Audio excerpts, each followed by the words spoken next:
I'd like to call the Carson City Board of Equalization meeting to order. It's Tuesday, February 16 at 9:02 a.m. Item A, call to order and determination of quorum.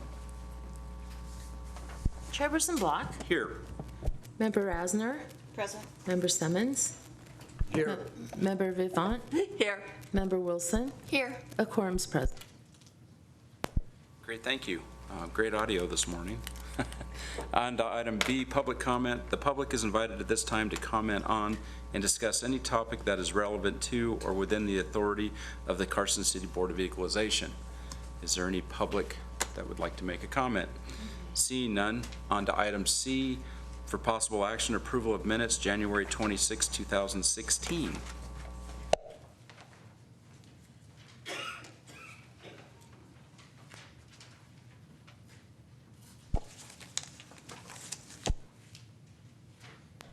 Any changes, comments, corrections? Anybody have a motion? Yes, I make a motion that we approve the minutes of January 26th. I second that. Great, we have a motion and a second. All those in favor signify by saying aye. Aye. Any opposed? Hearing none, motion carries. On to item D, informational item, discussion regarding updated open meeting law manual. Good morning. I just wanted to mention that there is a new edition of the Attorney General's Open Meeting Law Manual, and they have it on their website if anybody wants to look at that. I did review it prior to the meeting to make sure that there wasn't anything specific to your board or similar boards, and the only things that are different are the items that we went over 2 meetings ago, which is based on the law that was passed this last summer. So other than that, everything is pretty much the same, but it's worth a good read if you want to go online and just print it out or just read it online. It's pretty interesting. That sounds great. Thank you very much. Now on to item E for possible action, petition for review of assessed valuation of Burgoynes. Excuse me, Mr. Chairman. Yes, sir. Real quick, we need to get sworn in if we're going to be testifying, so can we do that before we go to item E? Absolutely.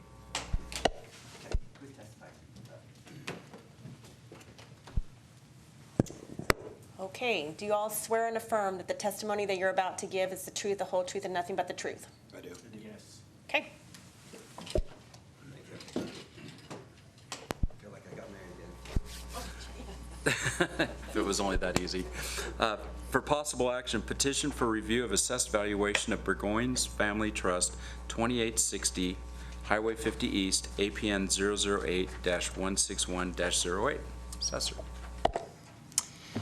Good morning, Chairman, board members. Donald Massell, Carson City Assessor's Office. Item E is the Bourgeois Family Trust, parcel number 008-161-08, address 2860 Highway 50 East, Carson City. So there were 2 issues on this parcel. I guess initially I should say we have a value stipulation agreement on this parcel, and I'll state that in a minute. But so we had 2 issues on this parcel, and a long time ago it was assessed improperly as a manufactured home, which is personal property, and the garage was assessed as a residential garage instead of a instead of a detached service garage bay. So what we did is, upon inspection, we found that these 2 items were should have been considered real property. So what we did is we reassessed the properties, and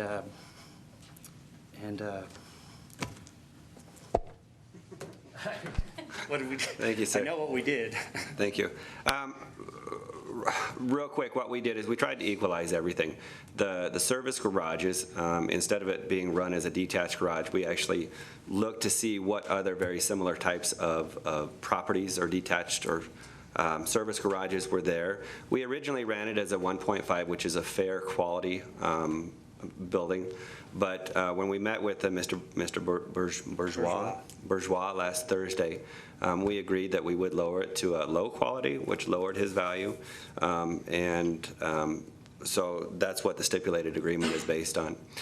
In addition, the structure itself, the main structure, it is a modular home. Modular homes should have been converted to real property because they're physically removed from the wheels and the axles. The whole bottom structure is removed and it's placed on a permanent foundation. So it should have been taxed as real property. What made us notice this was the fact that, and it's kind of weird, but there was a law change, regulation change for telecommunications buildings, in which telecommunication buildings are concrete buildings and they're actually on concrete pads. But we were told before that they were run as personal property. They needed to be personal properties. Well, the Department of Taxation just recently changed the regulation in which those buildings are to be taxed as real property. And those buildings are very similar to this type of building. And so when those became real property, there were two buildings that we actually converted to real property. One is the Dutch Brothers building over there in the Carson Mall parking lot. That was run as personal property. We did convert that to real property this year, as well as this particular building we also converted to real property. So if you look at the actual stipulated agreement, the current values that we have on it, we have a land value, taxable value of $247,954, then an improvement value of $212,366 for a total of $460,320. What we are proposing and what has been accepted by the owner is to actually reduce the value to $430,463. Now, the other huge issue with this property is the fact that because it was taxed as personal property before, it was fully depreciated at 80% depreciation. When it's converted to real property, it goes from 5% depreciation each year to 1.5% depreciation each year. This would have been a huge increase. It already is a huge increase for this particular property owner. What we did this year to kind of soften the blow a little bit is we actually gave it 30% economic obsolescence. So his taxes are going to be going up about $1,600 a year, and that does include the 30% economic obsolescence. We will be working with them on a yearly basis. We've told them, you know, we're going to have to remove the economic obsolescence. We just did it this one year because we didn't want the increases to be so massive. And so we're going to be looking at this particular property every single year and removing the economic obsolescence as we go. So if you have any questions, we are here. On the type of appeal on Part G, somebody wrote, there has been no improvements or change of usage in 2001. In fact, it was January of 2002.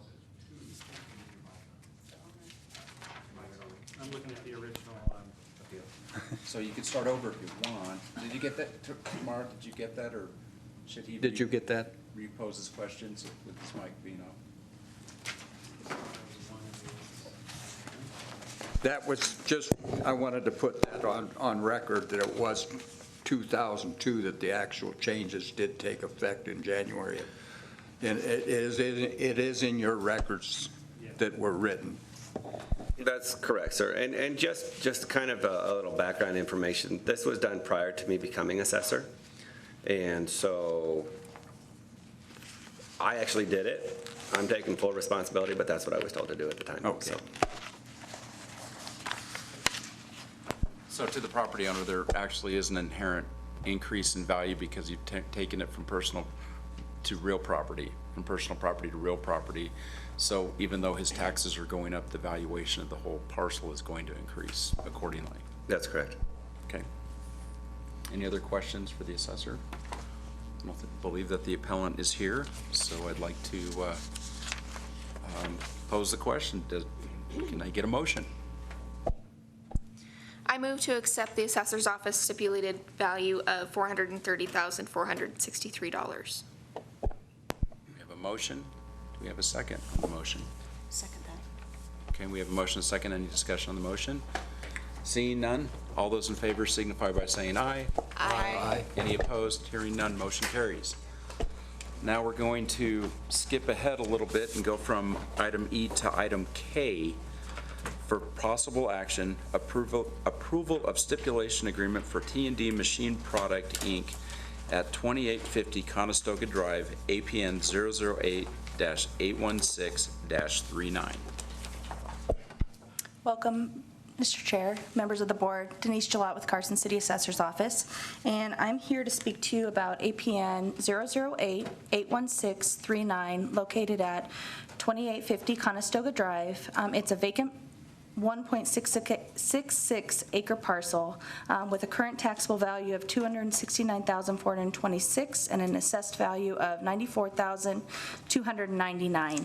And what happened with this, this was actually a parcel that we saw last year through the board and we stipulated, and at that time, it also it affected the same parcels, not just Mr. Torres' parcel. And so what we'd come to terms with is that we have a large industrial area over off of Gonai and North Carson and Northeast Carson, and it actually covers 2 books of parcels. So it covers Book 8 and Book 5. And so we spent last year really working on trying to equalize these values to make sure that they were consistent across the 2 books, because the market area is in fact the same. And so we came to the conclusion that some of these parcels needed to be lowered. What had happened was we went through the stipulation process, everything was fine, and when we did land values for this year, we determined that there was not an increase, therefore everything should stay the same. But it was my error that I had not, after the stipulation, gone back in to correct those parcels in our land value books. And so multiple changes have been made in my process. It will not happen again this year, and everything should, be by the end of the BOE hearing. Hopefully, if you agree, everything will be taken down to the correct values, and then we will determine them along with all of the land values for the next upcoming land value year. Our stipulated value is to be $195,237 taxable with an assessed value of $68,333. Mr. Chairman, if I Yes. might also, we are also asking that the board reduce the values on the surrounding parcels, not just this particular parcel, because we want to be equalized. We want to equalize the whole area, and so that's why we did include all of those other parcels. We did notify all of the other parcel owners by letter, actually 2 letters. We sent one out that had a wrong date on it, so we did send out a second one that had the corrected date, time, and location. But we are requesting that all of the parcels be fixed, so we can equalize that whole entire area. Thank you for that. Questions? I must make a declaration that I do know Mr. Torres is a friend of mine, but it will make no difference in my decision on this multiple parcel changeover that we're doing. And if the DA requires me to abstain, I will do so. You only need to abstain if there's if it's a substantial relationship, or if you have a substantial business relationship, or if you're related to the appellant, or if your relationship, your friendship is like a business relationship or like a familial blood affinity relationship. And if so, then you have a clear disqualifying conflict. Otherwise, your duty is to vote. Go ahead. Should we make a motion on this as 2 separate items, one for TD machine and then for the other, or should it be all lumped into one motion? Let me just review that, how that item is agendized, just to make sure. It's just the item itself. It's just the item itself. Right, I think you should lump it all together. So being lumped together, do we need to take item J along with K? Isn't J his personal property, or? No. No, it's just K. That's separate. Okay. It's just K, right? It's just K. Okay. So am I confused? You You will just just do confused me, but I'll catch up. So it's, so on item K, it's just one motion. Okay. That's what my assumption was, but we've got to be careful with those assumptions. So anyway, any testimony? Mr. Torres is not here. Okay, seeing none, I'd like to entertain a motion.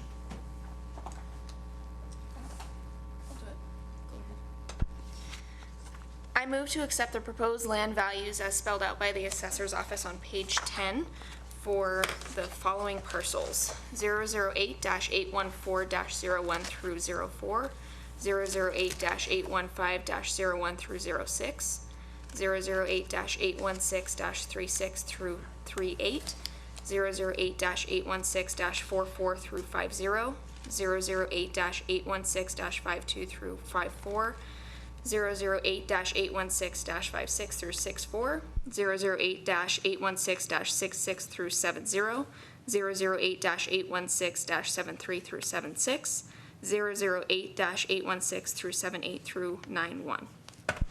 I second it. Okay, we have a motion second, and you have some discussion on the motion. Yeah, I have a question. When you look at that, it says 00, on the third one down, 008-81639 through 38, then it picks up with 44. That doesn't take in the 39 for TJ Machine Products. Right. So that one, I think we should handle as a separate item. And that's what It's not agendized, though. Huh? It's not agendized. I know, but that's why I'm asking. Okay, can we start over here? So on item K, that item is basically just in approval of the stipulation, Right. the stipulated agreement for T&D Machine. That memo is just informational, so it doesn't require your approval. It's just an informational of a fix. So K is you're just doing a motion for the approval of the stipulated agreement. So you don't have to take a motion on the other properties. If you want to take a motion on the other properties, then you can have it come back at the next meeting and it'll be agendized as your approval. But from what I understand, your approval is not required for them to make that fix. Or is it? Well, it's not required, but we would like it. Okay. So if you want that to be approved by you, then it can just go back on a following agenda, and it'll be agendized that way for your approval of all these properties. Because right now, the only thing you're approving is the stipulated agreement for T&D Machine, item K. And then J is just specific to an individual, that APN number. So was the only appellant to this property T&D Machine Products? So that's why we're hearing this. But because of the findings of this appellant, we have equalized these other following parcels. So there are no other appellants appealing this that have these parcels. All they're gonna do is reap the rewards from one appellant, correct? Mr. Chairman, what happened is we actually had 2 appeals in this particular area, and one of the appeals did withdraw because he knew that we were going to be fixing this entire area. And so, yes. So when we go to fix an entire area based on equalization, it's almost a redundant issue if we're hearing every individual parcel number as an agenda item.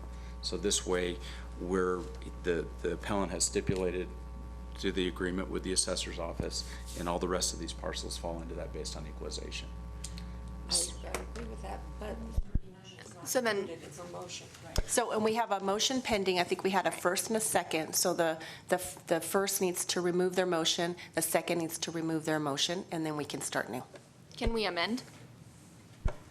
You can do that. That would be just as fine as removing the first and the second. Okay, I would like to amend my motion to include parcel number 008-816-39, and the taxable value that the assessor's office has proposed based on page 10.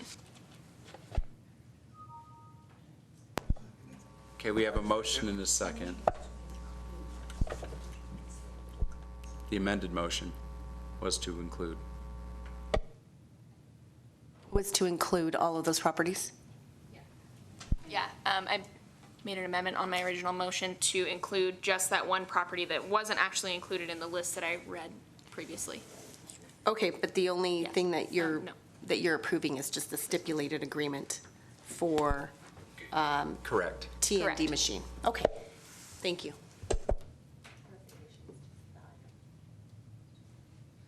Okay, we have a motion and a second. Any more discussion on the motion? Seeing none, All those in favor signify by saying aye. Aye. Any opposed? Hearing none, motion carries.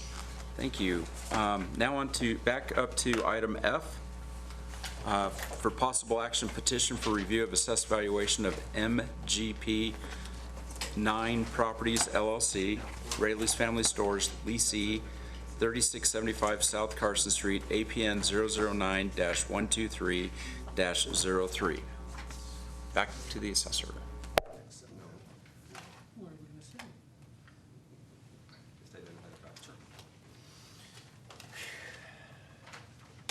Good morning, board members, Mr. Chair. Jeremy Spoznick with the Carson City Assessor's Office. This is item F, Rayleigh's Grocery Store, APN 009-12303.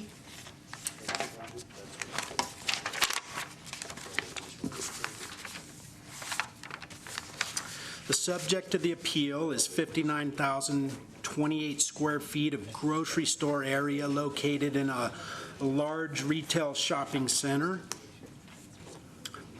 After review of the appeal packet, it appeared that the appellant wasn't aware of whether or not he was appealing this portion, the 59,000 square feet of the grocery store, or the 92,648 square feet of total building area in the whole shopping center. So we request clarification on that from the appellant, and he never replied. So we just assumed that the appeal was based on the 59,028 square feet of Rayleigh's grocery store area, and that's how we moved forward with this appeal. And again, there was never any contact from the appellant on it. So from this point, we assume that he should withdraw, and since he didn't withdraw, we just, what would the term be? We want to, it's done, is all I have to say. Thank you.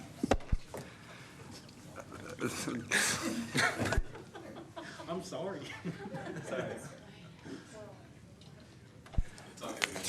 Mr. Chatham did file the appeal for Rayleigh's, and the original appeal itself, the authorized signature was a signature for Rayleigh's themselves, but Rayleigh's does not own the whole shopping center. Rayleigh's is actually just leasing a portion of the shopping center. And so there's a couple issues with this particular one. The signature, the digital signature that we received from the lessee of the property, we can't accept digital signatures per the Nevada Department of Taxation. So we did notify him. We notified him via email. We also notified him via certified mail. We tried every means of trying to get in touch with him to have him provide us information, and there was never any information that was provided. So, I mean, we can proceed with this, and we can go through all of the indications of value in which we determined. We did determine that we are under market value just by taking the Rayleigh's portion out. And we can go into that detail if you'd like. If not, I mean, it's totally up to you.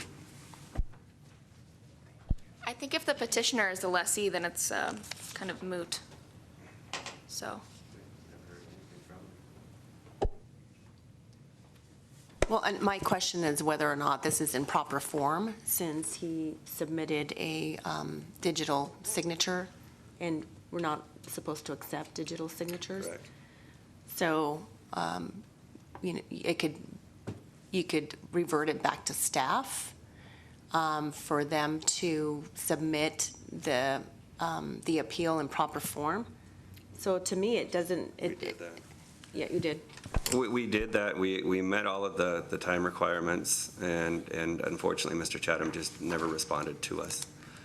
So, I mean, it's not really a valid appeal anymore, just because he has 5 days in which, once he gets notified from us, we actually went further than that, because again, we emailed him first and requested the information. He did email us back and said he was going to get back to us on a Thursday. I think that was almost a week and a half ago. and we've still never heard from him. So we did actually get a response from him, but we didn't get any kind of information as far as any income information. We didn't get any other kind of signatures from him. And so, I mean, I guess it's up to you whether or not you want to actually accept the petition or not. Because it wasn't a valid appeal, then you were really under no obligation to present this to us, correct? Correct.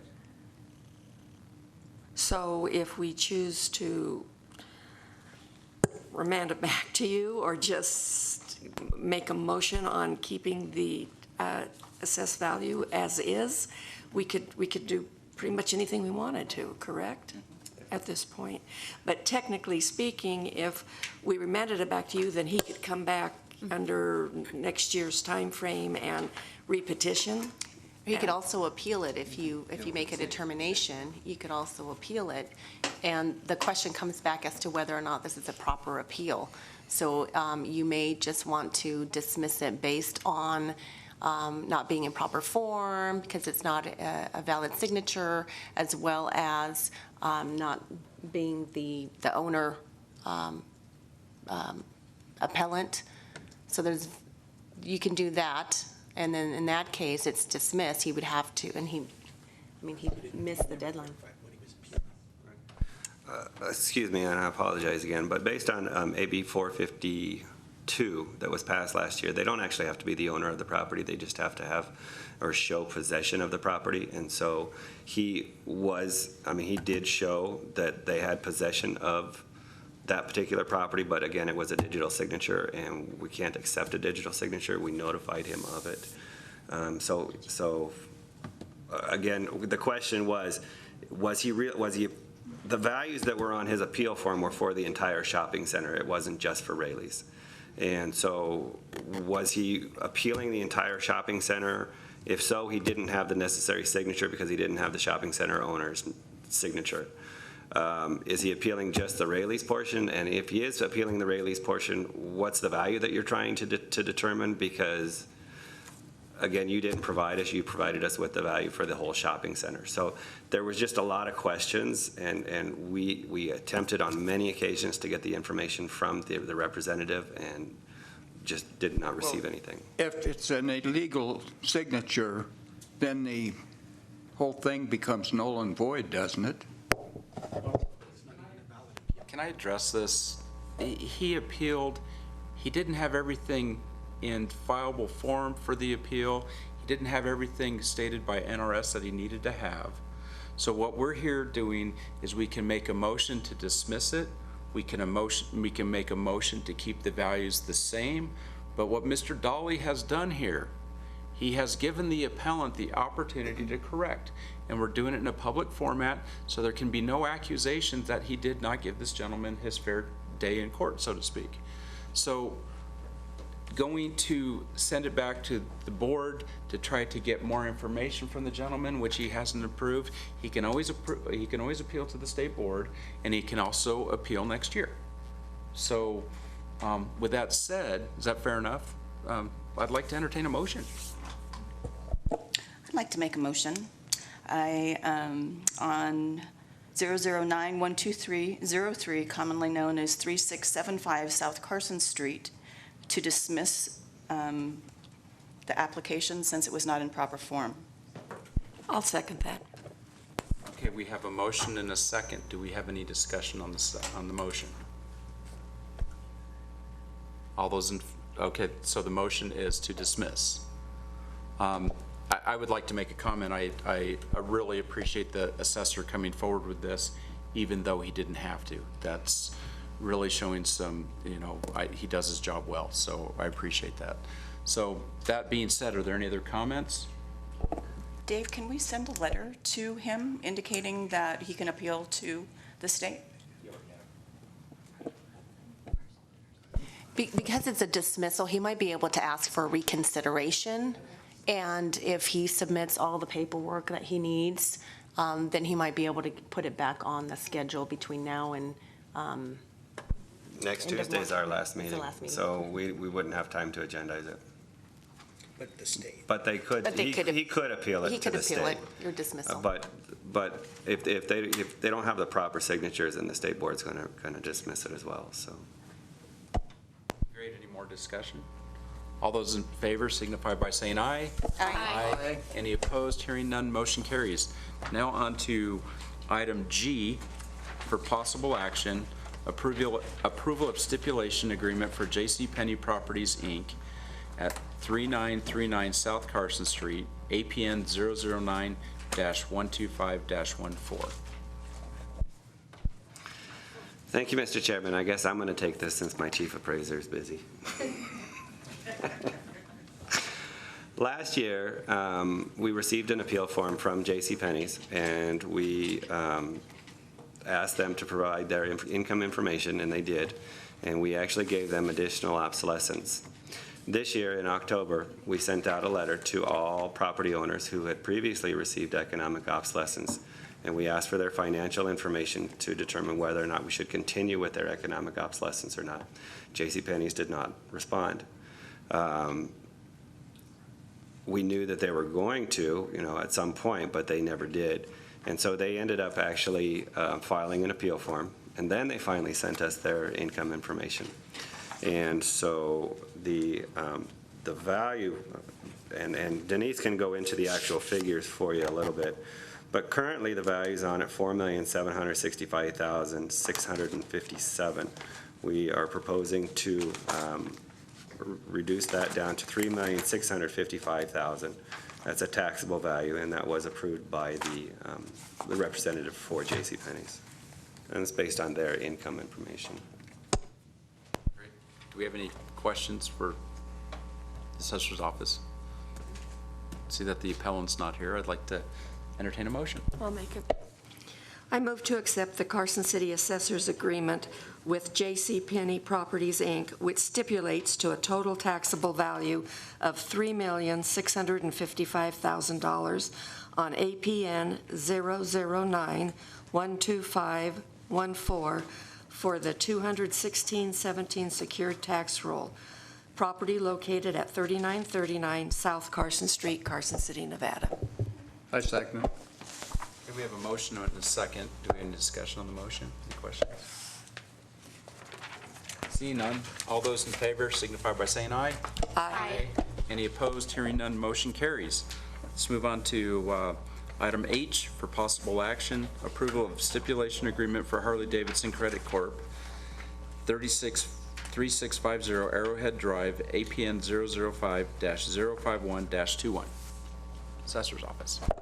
Denise Schlott with Carson City Assessor's Office. Yes, we were talking about 3850 Arrowhead Drive. It is a 96,057 square foot of office space built in 2005, located on 10 acres. The current taxable value is $16,107,763, with a current assessed of $5,637,717. I worked quite a bit with their tax representative, and we went. I've included quite a bit of our emailing back and forth on how all of our approaches to value. And my income approach netted a value of $13,303,563. His actually was a little bit lower at $13,021,021. And so what had happened with it, and he also provided some sales, which I go into some discussion about as far as his market approach versus my market approach. The sales that he provided, unfortunately, were not arm length transactions, which I go into a little bit further in detail in the packet. But at the end of the day, what we talked about is the income approach is definitely given most weight due to the fact that we just have a severe lack of commercial properties that size that have sold in the entire northern Nevada region. So what we did is we decided to give the income approach most weight, which came to a conclusion of 20% economic obsolescence for this year, which would then give them a taxable value of $13,082,230 with an assessed value of $4,578,781. Okay, great. Let's see here. I'm just going to make a comment. Let's see. On the agenda, it listed a street address of 3650, and it is actually 3850 as it is in our book. So when you make the motion, be clear that it's 3860. Okay, so what, with the assessor's office, do you have any questions for the assessor's office? I have a question. The 20% economic obsolescence, is that temporary, or would that continue forward for next year? It would not. It's temporary for this year, and then this property will then, in fact, be added to our list of properties that we reach out to receive their income data year to year until we determine it's no longer necessary. Okay, cool. Any other questions or comments? I'd like to entertain a motion.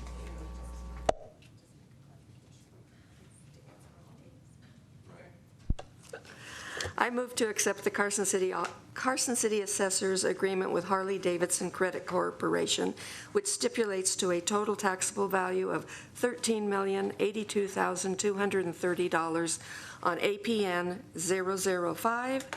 005-05121 for the 216-17 secured tax roll.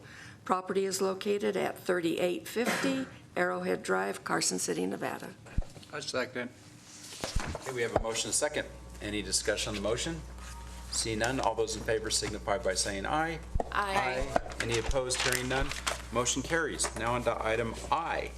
For possible action, approval of stipulation agreement for DK Smith Holdings, LLC at 4749 Highway 50 East, APN 008-317-02.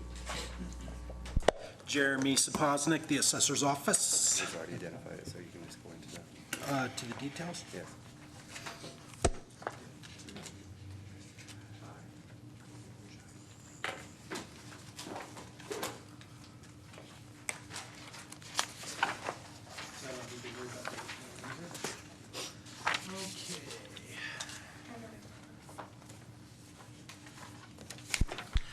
The appellant for this property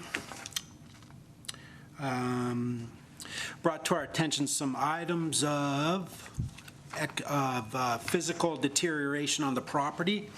And after he showed us some estimates and provided us some data to support his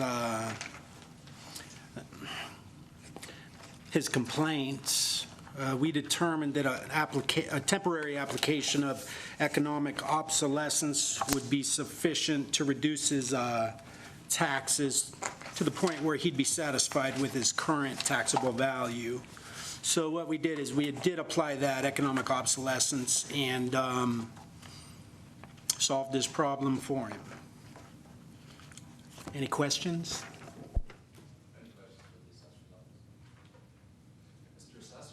If I could just go into a little bit, he's learning. He's doing really well, but he's learning. So the appellant actually purchased this property back in November 2015 for $540,000.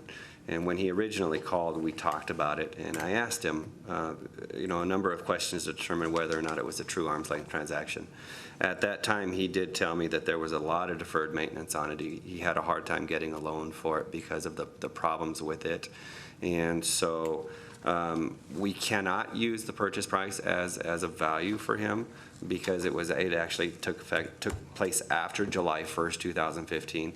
We can use it to kind of support the trends that are going on in the market, but we can't actually use this particular value for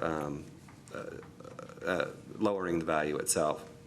But he did provide us with a number of estimates in which it's going to take to get the property up to where it's actually should be at full market value again.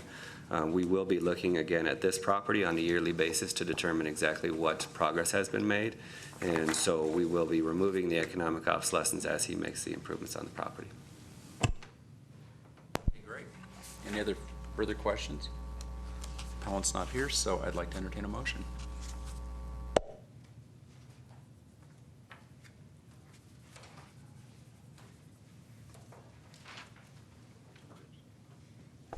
I move to accept the assessor's stipulated value for APN number 008-371-02 for a total taxable value of $535,014. Okay, we have a motion and a second. You transposed the APN number of 371 from 317, so if you could amend I would that. like to amend my motion to clarify that the APN number is in fact 008-317-02.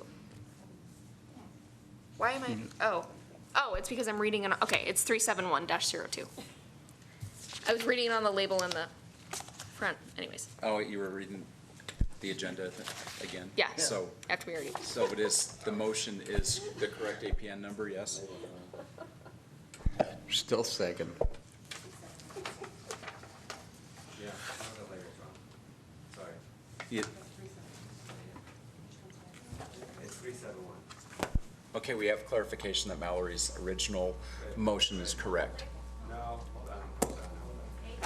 371 is the next one. 7371 is the next item. So it's 831702. Yeah, 008-37102. So is it three?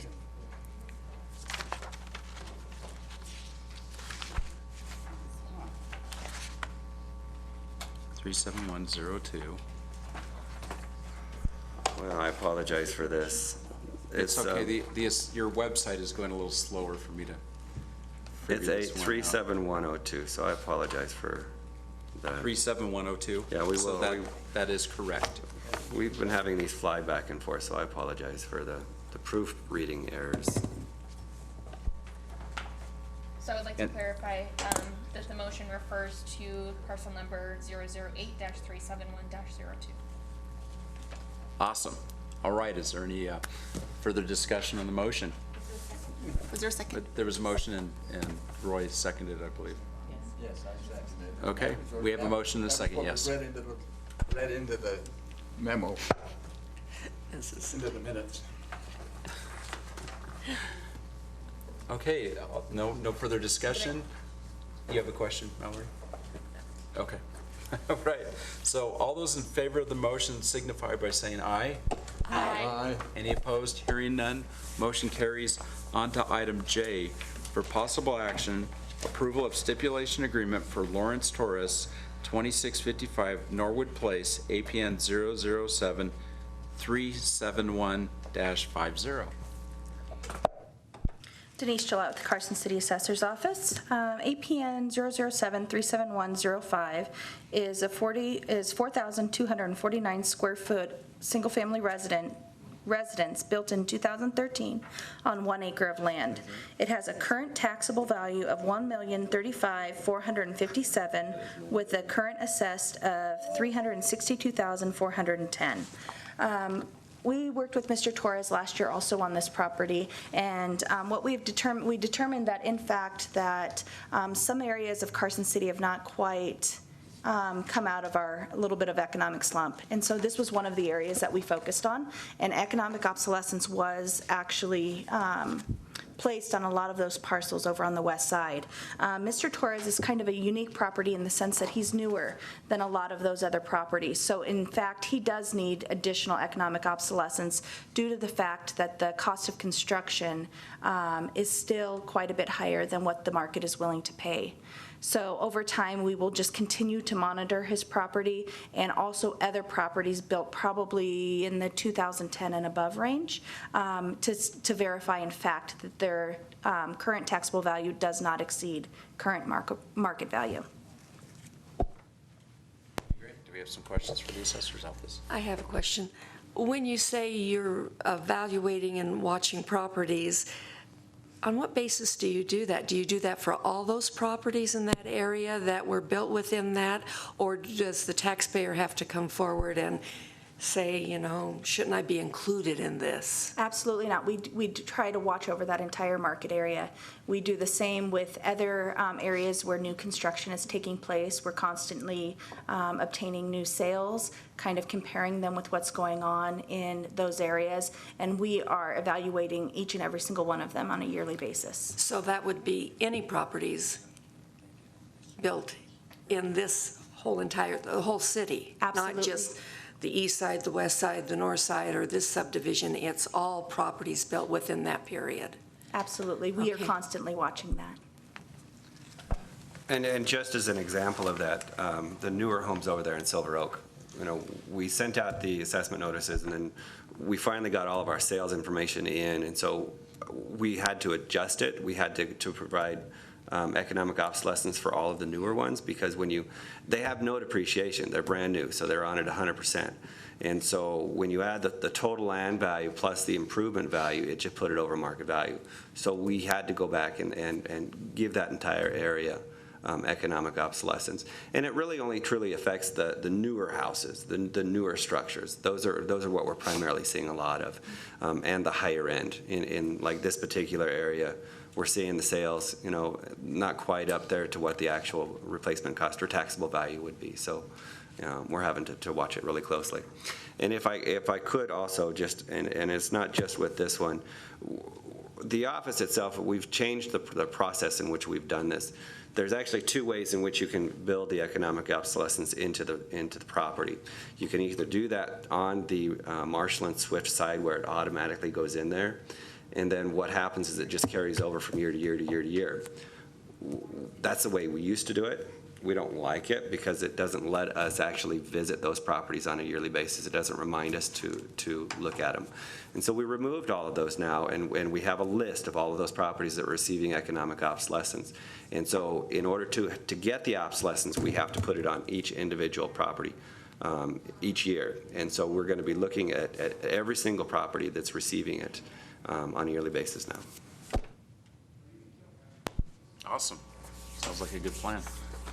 Any other comments, questions? I'd like to entertain a motion. I'll do it.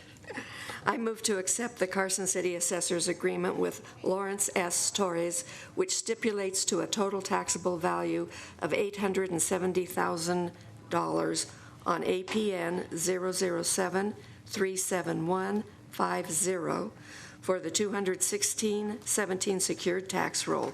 Property is located at 2655 Norwood Place, Carson City, Nevada. Second. Okay, we have a motion and a second. Any further discussion on the motion? Seeing none, all those in favor signify by saying aye.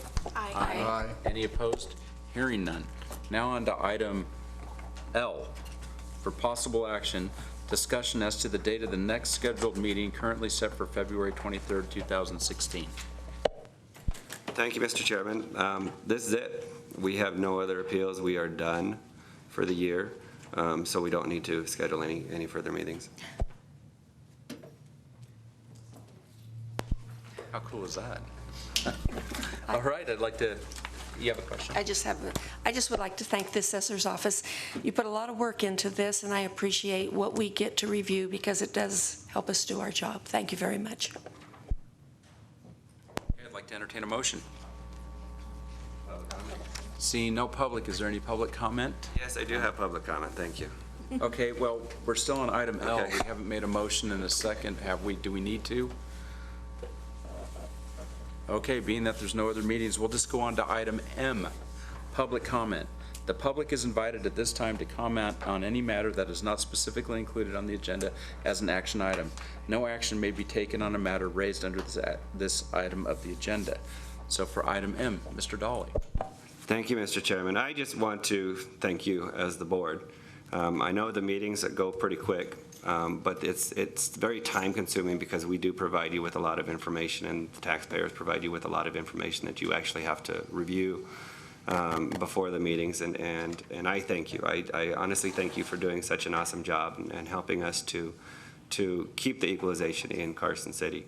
I know this is an election year. I'm hoping that you will all be back next year, but you may not be back next year.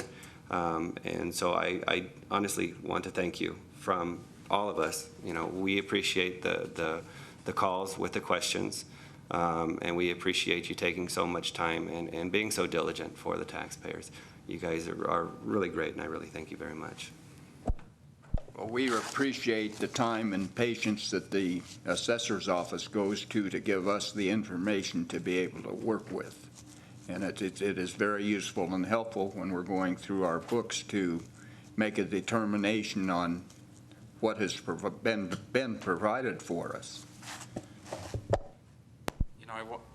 I too would like to give you some accolades, because when you're changing the process to figure out economic obsolescence was reviewed on a yearly basis.